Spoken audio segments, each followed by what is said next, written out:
Hay un evento histórico que tú recuerdas haber visto en televisión. Tienes el noticiario grabado en la memoria. La reacción de la gente. La imagen. El problema es que ese evento nunca ocurrió de esa manera. Y no eres el único. Son millones de personas. En países distintos. Con el mismo recuerdo exacto. Eso no es un error de percepción. Eso es un fallo en el código. Bienvenidos a Secretos del Abismo. Lo que van a escuchar hoy no los va a tranquilizar. Y cuando lleguen al final, van a entender por qué eso es exactamente lo correcto. Un hombre entra a una tienda que conoce de memoria. La ha visitado 100 veces. Y de pronto los pasillos están en el lugar equivocado. El cajero es diferente. El olor no es el mismo. Todo es correcto. Y nada es igual. Eso es un glitch. En informática es una anomalía transitoria que delata que algo por debajo de la superficie no funciona como debería. Los programadores lo detectan. Lo parchean. Lo ocultan. El sistema sigue corriendo como si nada hubiera ocurrido. La pregunta que nadie quiere hacer en voz alta es la siguiente. ¿Qué pasa cuando el sistema que falla no es un videojuego? Los casos que vamos a documentar hoy no son leyendas de foro. Son fenómenos estudiados por neurocientíficos, psicólogos cognitivos y filósofos de Oxford. Y todos apuntan al mismo lugar incómodo. El pasado que creemos compartir quizás no ocurrió como lo recordamos. La memoria humana no es una cámara. No es un archivo. Es algo mucho más oscuro y mucho más fácil de intervenir de lo que ningún libro de texto te ha contado con honestidad. Intenta recordar dónde estabas hace 3 semanas exactas a las 10 de la mañana. No puedes. Y sin embargo estás dispuesto a jurar que la cola de Pikachu tenía negro en la punta. La pregunta no es si recuerdas mal. La pregunta es qué más estás recordando mal.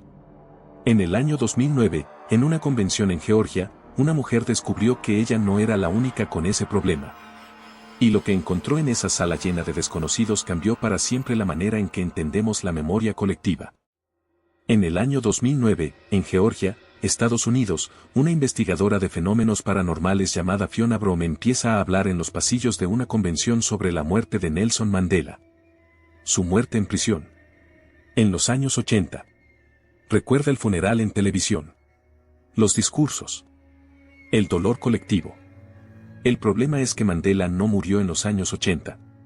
Fue liberado el 11 de febrero de 1990, tras 27 años en la prisión de Robben Island. Se convirtió en presidente de Sudáfrica en 1994. Y murió el 5 de diciembre de 2013, a los 95 años, rodeado de su familia. Brome no estaba sola. Había decenas de personas con el mismo recuerdo. Con detalles. El nombre del hospital. Fragmentos del discurso de la viuda. Una viuda que en ese momento seguía siendo su esposa. Brome lo publicó y le dio nombre. El efecto Mandela. El fenómeno donde un grupo significativo de personas comparte un recuerdo idéntico de algo que nunca ocurrió así. Y cuando empezó a documentar más casos lo que encontró dejó de ser curioso para volverse sistemático. El señor del Monopoly no usa monóculo. Nunca lo usó. Millones lo recuerdan ajustándoselo. Looney Tunes, no Toons. Kit Kat sin guión. Skechers sin la T. Cada caso por separado es un error cognitivo menor. Todos al mismo tiempo, en continentes distintos, sin coordinación posible, eso es otra cosa. Y la pregunta que nadie quiere formularse en voz alta es la siguiente. Si nuestra memoria colectiva puede equivocarse en los detalles pequeños, ¿cuántos de los eventos grandes que creemos que ocurrieron realmente ocurrieron así? Hay un caso que hace palidecer a todos los anteriores. En julio de 1954 un hombre llegó al aeropuerto de Tokio con un pasaporte completamente válido. De un país que no existe en ningún mapa del mundo. En julio de 1954, en el Aeropuerto Internacional de Haneda en Tokio, un hombre europeo desembarca de un vuelo internacional. Traje. Maletín. La calma del viajero frecuente. Presenta su pasaporte en migración. El oficial lo mira. Llama a un supervisor. El documento es técnicamente perfecto. Sellos reales, fotografía en regla, formato de época correcto. Pero el país emisor no existe en ningún mapa del planeta. El pasaporte dice Tauret. El hombre no se pone nervioso. Señala el mapa. La zona entre Francia y España, donde existe el Principado de Andorra. Eso, dice, es Tauret. Lleva más de 1000 años ahí. Ha viajado desde allí docenas de veces. Los sellos lo confirman. Su cuenta bancaria, en una institución real y verificada, también. No hay histeria. No hay contradicción. Hay la confusión genuina de alguien que acaba de descubrir que el mundo donde aterrizó no es el mundo del que despegó. Las autoridades lo internan en un hotel de alto piso. 2 guardias. Una sola puerta. Sin balcón. Sin salida. A la mañana siguiente abren la habitación. La cama estaba intacta. El hombre había desaparecido. Sin que ninguna cámara, ningún guardia, ningún empleado del hotel registrara movimiento durante toda la noche. Sus documentos también habían desaparecido. Todos. Como si el sistema hubiera detectado el error. Y lo hubiera parchado. Los escépticos dicen que no existe acta policial verificable. Que la historia emerge de libros de los años 70. Puede ser. Pero entonces explica por qué millones de personas que escuchan este caso por primera vez sienten esa resonancia extraña. Como si ya lo hubieran oído antes. Como si ya hubiera ocurrido en alguna versión de la realidad que ya no podemos verificar. Y esa sensación exacta, la de que algo ya ocurrió antes, tiene un nombre científico. Y en 2004 los neurocientíficos descubrieron algo sobre ella que cambia completamente lo que significa. Una calle que nunca has pisado. Y de pronto la certeza absoluta de que ya estuviste aquí. Esta luz. Este ángulo. Esta conversación. Todo ya ocurrió. Déjà vu. Ya visto. Durante siglos fue tratado como superstición. Vida anterior. Grieta por donde se filtra lo sobrenatural. Luego llegó la neurociencia. Y encontró algo más inquietante. En 2004, con electrodos implantados en el cerebro de pacientes con epilepsia, los científicos lograron inducir el déjà vu artificialmente. A voluntad. Con precisión quirúrgica. El mecanismo funciona así. El hipocampo se apaga momentáneamente. El lóbulo frontal detecta la inconsistencia. Tu cerebro procesa el presente como si ya estuviera almacenado como recuerdo. Genera familiaridad sin que haya nada real que la respalde. Una ilusión de memoria fabricada en tiempo real sin tu permiso. Si el déjà vu es un archivo que se carga 2 veces, un fotograma que se repite, una línea de código ejecutándose sin razón, ¿no es eso exactamente la definición de un glitch? Las hermanas Wachowski lo entendieron. El 31 de marzo de 1999 se estrenó The Matrix. Neo ve al mismo gato negro pasar 2 veces. Trinity, sin titubear, un déjà vu es un fallo en la Matrix. Sucede cuando cambian algo. La película es ficción. La pregunta no lo es. ¿Qué fue lo que cambiaron? Porque hay 500.000 de personas en Internet que creen tener la respuesta. Han documentado con nombres, fechas y detalles el momento exacto en que la realidad falló frente a ellos. Ese archivo existe. Y lo que contiene no tiene explicación satisfactoria. r/glitch-in-d-matrix. Más de 500.000 personas documentando el momento en que la realidad se quebró. No teorías. Testimonios. Con fechas. Con la textura específica de lo ordinario. Porque todos ocurren en lo cotidiano. Pasillos escolares. Cocinas a mediodía. Sin atmósfera dramática. Sin aviso. Un usuario ve a un compañero salir de un salón, bajar las escaleras. Se saludan. 20 segundos después, el mismo compañero sale del mismo salón y baja las escaleras de nuevo. Misma ropa. Mismo gesto. Mismo saludo exacto. No había gemelos. Era hijo único. Una mujer corta un limón, guarda la mitad, la lleva a su oficina. 10 minutos después su esposo entra y le pregunta por qué abrió uno nuevo si la mitad seguía en la cocina. Mismo objeto. 2 lugares. Simultáneamente. Los escépticos tienen respuestas. Siempre. Fatiga perceptual. Lagunas de memoria. Gemelos no registrados. Todas razonables. Pero tomadas en conjunto revelan algo más inquietante que la anomalía misma. La necesidad del sistema de tener siempre una explicación lista. La urgencia de parchear cada grieta antes de que alguien se asome y vea qué hay debajo. Hay demasiadas entradas en ese archivo para ser solo errores humanos. Y el archivo sigue creciendo. Para un momento. Si llegaste hasta aquí sin pausar el video, ya sé quién eres. Eres exactamente para quien existe este canal. Secretos del Abismo no vende respuestas fáciles.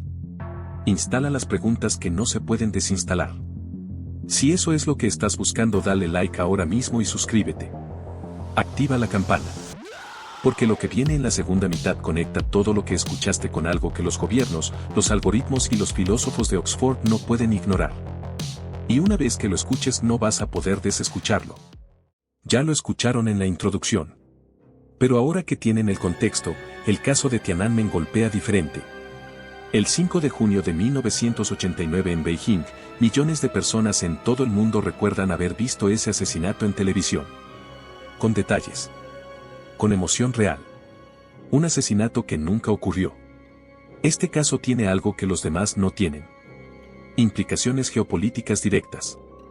Si millones recuerdan un evento que no ocurrió, hay dos posibilidades. Una, la memoria colectiva fabricó espontáneamente un evento que nunca sucedió. Aterrador en términos cognitivos. 2. En algún momento circuló una versión diferente de los hechos, borrada antes de que Internet existiera para preservarla. Y la memoria de millones quedó desincronizada del registro oficial. El gobierno chino censuró Tiananmen durante décadas. Hoy sigue siendo imposible buscarlo dentro de China. El filósofo Michel Foucault, quien murió el 25 de junio de 1984, lo escribió con décadas de anticipación. El poder no solo reprime. El poder produce realidad. Lo que llamamos historia es siempre la narrativa del vencedor, escrita con los documentos que alguien decidió no destruir. El hombre del tanque no fue aplastado. Pero el recuerdo de su muerte aplastó algo dentro de millones. Y ese algo vive donde los monstruos más difíciles de exorcizar siempre han vivido. En el espacio entre lo que ocurrió y lo que se recuerda. Y si crees que los íconos de la cultura pop son territorio seguro, el siguiente capítulo demuestra que son precisamente los más infectados. No son tragedias. No son eventos históricos. Son logos. Frases de películas. Canciones. Los íconos más repetidos de la cultura pop. Diseñados específicamente para ser recordados. Y son exactamente esos los más infectados por el efecto Mandela. Luke, soy tu padre. La frase más citada de Star Wars. Que Darth Vader nunca dijo. La frase real en El Imperio Contraataca, estrenada el 21 de mayo de 1980, es la siguiente: no. Yo soy tu padre. El Luke no existe en el audio original. Elemental, mi querido Watson. No aparece en ningún relato de Arthur Conan Doyle. Nunca fue escrita. Nunca fue dicha. We Are the Champions de Queen, publicada el 7 de octubre de 1977. Estadios enteros terminando con Of the World. Esa frase no existe en el disco. El álbum termina en silencio. ¿Por qué precisamente la cultura pop? Porque es donde la programación opera más eficientemente. Los logos se diseñan con psicología de percepción. Las frases se afinan para maximizar impacto mnémico. Las canciones se construyen para retención involuntaria. Todo diseñado para entrar en tu memoria y no salir. Y si ese material falla colectivamente, en personas de continentes distintos, sin coordinación posible, quedan dos opciones. La memoria humana es tan defectuosa que no puede retener ni lo que fue construido explícitamente para recordarse. O algo en el sistema fue modificado. Y la memoria colectiva quedó desincronizada del registro oficial. Elige tu pastilla. Pero elige sabiendo que ninguna de las dos te deja dormir tranquilo. Y hay un filósofo de Oxford que en 2003 publicó un argumento matemático que explica por qué los glitches no solo son posibles, son inevitables. Y que nadie ha podido refutar en más de 20 años. En el año 2003, desde la Universidad de Oxford, Nick Bostrom publicó en Philosophical Quarterly un artículo de título directo. ¿Estás viviendo en una simulación computacional? El trilema de la simulación. Si algún día existe una civilización capaz de simular conciencias humanas indistinguibles de la realidad, entonces una de tres cosas es verdad. La humanidad se extingue antes de llegar ahí. Esa civilización decide no hacerlo.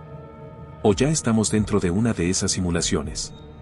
Ese argumento no ha sido refutado en más de 20 años. La conexión con los glitches es directa. Una simulación eficiente no renderiza todo para todos. Solo procesa lo que se observa. Lo que nadie mira no se calcula. Si entre un momento de observación y el siguiente el sistema actualiza parámetros, los sujetos dentro no detectan el cambio. Excepto por una desincronización en la memoria. Excepto por el déjà vu. El efecto Mandela. La sensación de que algo cambió sin que nadie te avisara. En 2010, el físico del MIT James Gates descubrió que las ecuaciones de supercuerdas contienen estructuras matemáticas idénticas a los códigos correctores de errores de la comunicación digital. Códigos que ningún humano insertó. Que simplemente estaban ahí. En las entrañas matemáticas de la realidad. Haciendo exactamente lo que hace el software cuando intenta parchear un error. Pero si alguien o algo puede parchear la simulación, eso significa que la memoria colectiva no es un fenómeno psicológico. Es un recurso. Y hay actores muy concretos y muy humanos que ya aprendieron a explotarlo. Un estudio publicado en 2019 en la revista Nature Human Behavior demostró algo perturbador. Un mensaje falso repetido 3 veces consecutivas genera en el receptor la misma señal neurológica de familiaridad que un hecho verificado. 3 repeticiones. Eso es todo lo que necesita el cerebro para empezar a tratar una mentira como recuerdo propio. Si la memoria es maleable, si millones comparten recuerdos falsos idénticos, si el pasado colectivo es un constructo en permanente renegociación, entonces la memoria colectiva no es un fenómeno psicológico. Es un campo de batalla. George Orwell lo entendió en 1949. En 1984 el Ministerio de la Verdad reescribe los archivos para que sean consistentes con la narrativa presente. El pasado no tiene existencia objetiva. Solo existe como lo que el sistema decide que fue. El que controla el pasado controla el futuro. Ficción, dicen.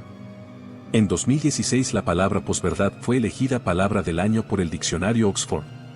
Un titular falso compartido 100 millones de veces modifica el recuerdo de lo que realmente ocurrió en personas que ni siquiera leyeron el artículo. La repetición no distingue verdad de mentira. Solo reconoce frecuencia. La ironía siniestra es la siguiente.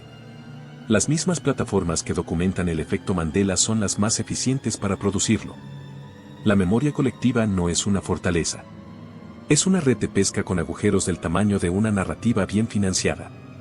Y hay pescadores que llevan décadas sacando provecho de esos agujeros. Todo lo de hoy no fue construido para darles una respuesta. Fue construido para instalar la pregunta correcta. ¿Qué es exactamente lo que recuerdas? No qué crees recordar.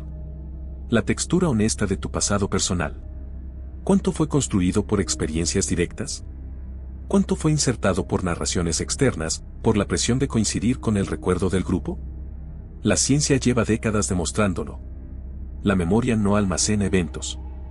Los fabrica cada vez que los recuerda. Cada repaso es una reescritura. El recuerdo que revisas hoy ya no es el mismo que tenías ayer. En 2003 Bostrom señaló que una simulación podría implantarnos memoria de continuidad en los lapsos en que no somos procesados activamente. Una narrativa coherente de que existimos todo el tiempo. Incluso cuando técnicamente no estamos siendo calculados.